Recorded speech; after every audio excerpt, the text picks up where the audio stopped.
Hi, so this is Kim Schultz. This is my favorite tech feature of Desmos.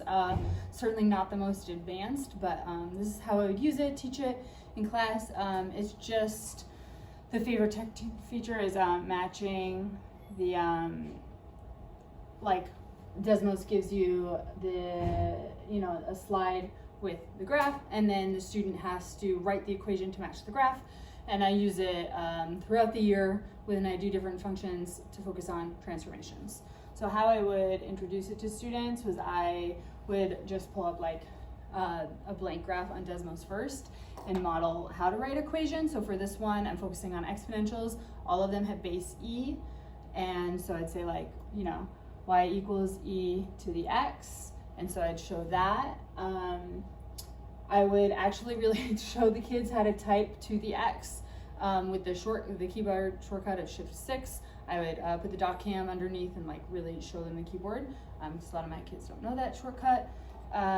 Anyway, I would say like, when you're looking at a graph the first thing you want to do is look at the horizontal asymptote, and then that's going to be the up and down transformation, the shift, vertical shift, so like this. I might even do plus D and add a slider, right?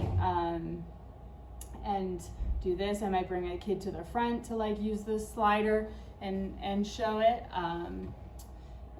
And yeah, and then I would write on the board to preface with the activity. I'm gonna do y equals, could do f of x equals, but I'll do y equals. And so I'll say like the overall form is a e to the bx plus c plus d. I don't need parentheses here because I never do both a b and a c in this activity together, so there's no sort of factoring issues.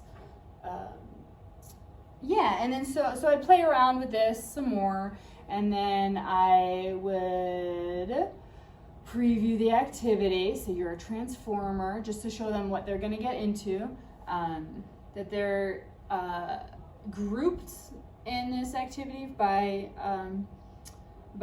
transformation. So it says here they're going to start with up, down, left, and right shifts.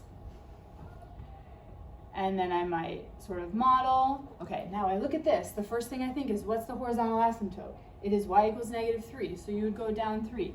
So you're going to type like e to the x. I always start that, and then you think about the transformations. Okay, it matches, great. Notice how I have the key point, it's 1 above the asymptote, and then this, from the key point, you go over 1, 2.7 from the asymptote or EOA.